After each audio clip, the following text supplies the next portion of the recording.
ના દંભના પાખંડ વાત કરીશું હૃદય નીચોવીને. મિત્રો, કેટલાક દંભી પાખંડી પંથ સંપ્રદાયના કીડા મકોડાઓ એક મિથ્યા અહંકારમાં રહે છે. હું જોઉં છું કે હંમેશા વાતો કરતા હોય મનુષ્ય જીવન મહાન, 84 લાખ યોનિની અંદર મનુષ્ય જીવન જ મહાન છે ને આ જીવનમાં જ તમને આ મળે ને ફલાણું. તો યાર, મને એવું લાગે છે કે મનુષ્ય આપણે કંઈ વિશેષ નથી. જંગલમાં જાઓ, ખબર પડે કે તમે કેટલા દિવસ જીવિત રહો છો. હરણું પણ જંગલમાં પોતાની જાતને બચાવી શકે છે વર્ષો સુધી. તમે માર્યા જશો હાથીના હાથે, સિંહના હાથે, વાઘના હાથે. અને કઈ રીતે મહાન છો ભાઈ તમે? તમારા કારણે આતંકવાદ છે, તમારા કારણે અલગાવવાદ છે, તમારા કારણે જાતિ પ્રથા છે, તમારા કારણે ઘણું બધું છે. ગ્લોબલ વોર્મિંગ છે, તમે હિમાલયને પીગળાવી દીધો, નદીઓ દૂષિત કરી દીધી, તમે ન્યુક્લિયર બોમ્બ બનાવ્યા છે જે આખી દુનિયા માટે, બ્રહ્માંડ માટે ખતરો છે. તમે કઈ રીત મહાન? તો આ મિથ્યા અહંકાર છોડો. આપણા કરતાં તો બીજા જેટલા પણ પશુ પક્ષી, જેટલા પણ જીવ, બેક્ટેરિયાથી લઈને હાથી સુધીના જીવ, એ બધા મને એવું લાગે છે કે વ્યવસ્થિત જીવી રહ્યા છે. આપણે ખોટું આપણું જે આ મન છે ને એના કારણે જ આ બધું ઊભું કર્યું છે. આપણા મને જ આપણને સમસ્યાઓ આપી છે અને મનથી જ પછી સમસ્યાઓનું સમાધાન કરવી છે.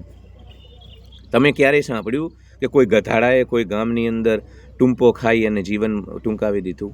તમે ક્યારેય સાંભળ્યું કે ફલાણા ગામમાં કોઈ કૂતરાઓએ બીજા ગામમાં મશીન ગન લઈ અને લોકોને ઠાર મારી દીધા? તો તમે ક્યારેય સાંભળ્યું કે કૂતરાઓના કારણે, ગધેડાઓના કારણે, ઘોડાઓ, હાથીઓના કારણે, ભૂંડડાઓના કારણે હિમાલયના પર્વત પીગળી રહ્યા છે, ગ્લેશિયર પીગળી રહ્યા છે? એ બિચારા શાંતિથી આવે છે અને શાંતિથી જાય છે. 10,000 વર્ષ પહેલાં ગધેડો આવતો ને જતો, આજે આવે ને જાય. તમે આ બધું અહીંયા લોચા લાપસી કરી રહ્યા છો. મહેરબાની કરીને થોડુંક આત્મમંથન કરો. મને તો ક્યારેક એવું લાગે છે કે આ પશુ પક્ષી છે ને, હું જોઉં છું સવારે હું જ્યારે દોડવા માટે નીકળું ને તો એ 6:30 કે ખબર નહીં એક સમય છે 6 વાગ્યાનો, ત્યારે જ ચકલાઓ બોલે તરત જ. હું જ્યારે ખેતરોમાંથી નીકળું, આજુબાજુ વનરાજી હોય, વાડ હોય, પેલી વૃક્ષો હોય, થુરિયા હોય, ત્યાં એક સમયે ચકલા ચીંચી ચાલુ કરે. અને રાતે પણ હું સાંજે આવતો હોય ખેતરોથી, એક જ સમયે સૂઈ જાય. તમારું તો કોઈ જાગવાનું, તમારું કોઈ શિડ્યુલ જ નથી.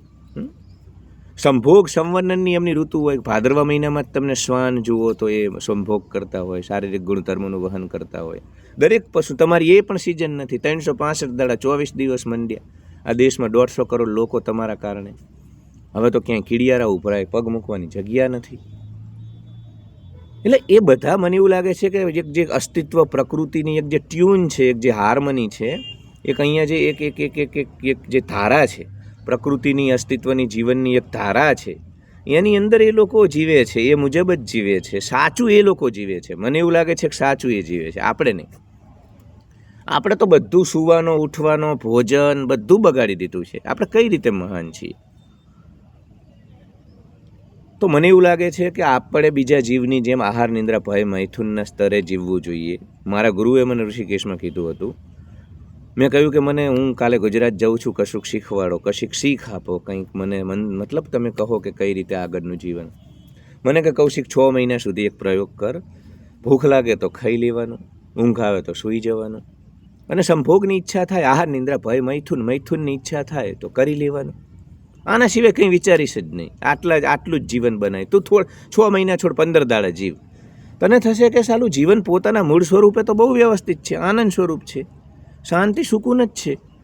આપણું મન, આ દોડધામ, આ મૂડીવાદ, આ ઝોમણા, આ પૈહાર, આ મોટા, આ નાના, આટલું કમાઈ લઉં, જોડા વેચી લઉં, સાડીઓ વેચી લઉં, આટલું સીવી લઉં, આપણી મિથ્યા જે પ્રવૃત્તિઓ છે ને એ જ અશાંતિ લાવે છે જીવનની અંદર.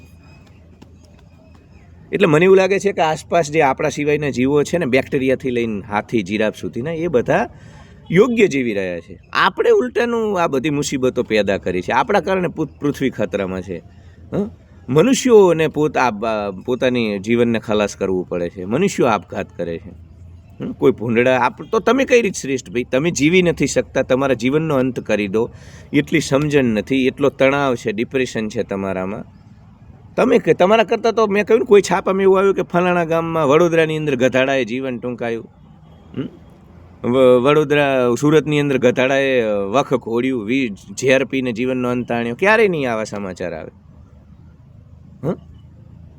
તમે તો બધું ખતમ કરી દીધું ભાઈ. તમે તો ભોજન ખાવાનું શુદ્ધતા નથી, પેસ્ટિસાઇડ, તમે તો કશું બાકી શું રાખ્યું લા ભાઈ તમે મનુષ્યોએ? તમે ખોટો પંચ સંપ્રદાયવાળા મહાન ને ફલાણું. લા ભાઈ તમારી દુકાન ચલાવવા કોકને શું કેમ ખોટા તંતે લગાડો છો? તમારી દુકાનો ચલાવવા માટે કોકને શું કેમ ગેરમાર્ગે દોરો છો? કોઈ મહાન નથી. આપણા કારણે આ દુનિયામાં દુઃખ તકલીફો છે ભાઈ. ક્યારેક તો મને એવું લાગે છે કે આપણે આ પશુઓ જોડેથી શીખવું જોઈએ કે ભાઈ એમની જેમ શાંતિ સુકૂનથી આહાર નિંદ્રા ભય મૈથુનના સ્તરે જીવીએ, અથવા આનો ઉપયોગ કરીને જીવન મુક્ત થઈ જઈએ. જીવન ચાલે છે પણ આપણે જીવનના સુખ દુઃખ, ઉતાર ચઢાવ, મોહ આસક્તિ આ બધાથી મુક્ત થઈ જઈએ. આ તો ઉલટાનું આપણે જીવનને વધુ ને વધુ જટિલ બનાવતા જઈએ છીએ. તમે જોયું કોરોના કાળની અંદર ખાલી 1 વર્ષ સુધી થોડોક માણસ ઘરમાં રહ્યો, હિમાલયથી એક ભટિંડાથી દેખાવા માંડ્યો, ટેમ્પરેચર એ ઉનાળામાં તમને ઉનાળા જેવું જ નહોતું લાગ્યું. જે કોરોનાવાળો ઉનાળો હતો ને એમાં કોઈ ઉનાળા જેવો હશે એટલું ઠંડુ વાતાવરણ મે મહિનામાં, કેમ કે કોઈ આ ગ્લોબલ વોર્મિંગ નહોતા કરતા, આપણે પ્રદૂષણ નહોતું ફેલાવતું.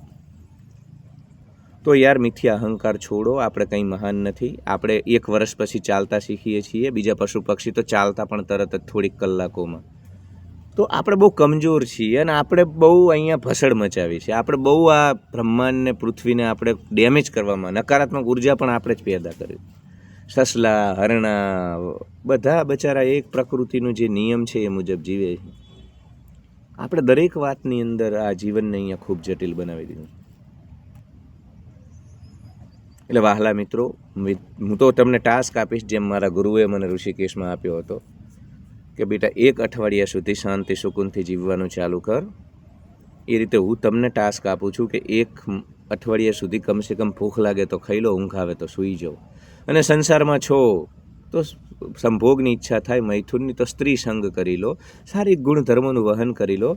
બસ એ જ સ્તરે અઠવાડિયું જીવન તમે જુઓ કે બહુ કશું આ બહાર આ બધું મોટાઈને આ ને ફલાણું ને ઢોકણું, આ જમાઈ લઉં, આ કરી લઉં, આ મેળવી લઉં, ફલાણું મેળવી લઉં. અઠવાડિયું છોડો, ખાલી અઠવાડિયું, વધુ નથી કહેતો, અઠવાડિયું 10 દિવસ છોડો તમે, અને તમે જોશો કે જીવન પોતાના મૂળ સ્વરૂપે ખૂબ જ શાંત છે. આપણે જ સતચિત આનંદ સ્વરૂપ છીએ ને. સનાતની કહો છો પોતાની જાતને તો સતચિત આનંદ, તમે જ આનંદ છો. ઇનબિલ્ટ મોબાઈલમાં રેમ હોય ને, મેમરી હોય ને, ઇનબિલ્ટ જીબી આટલા, એ આનંદ સ્વરૂપની જીબી તમારી અંદર જ પડી છે. ધ્યાન કરો, ચિંતન કરો, એ આનંદ સ્વરૂપ સુધી પહોંચવાની કોશિશ કરો.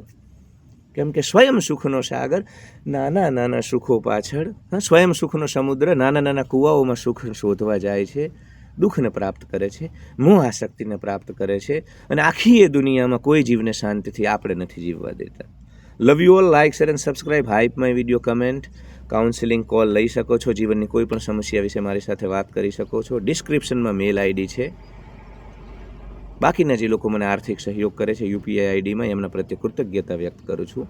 Love you all. Like, share and subscribe. Hype my video and comment. Love you.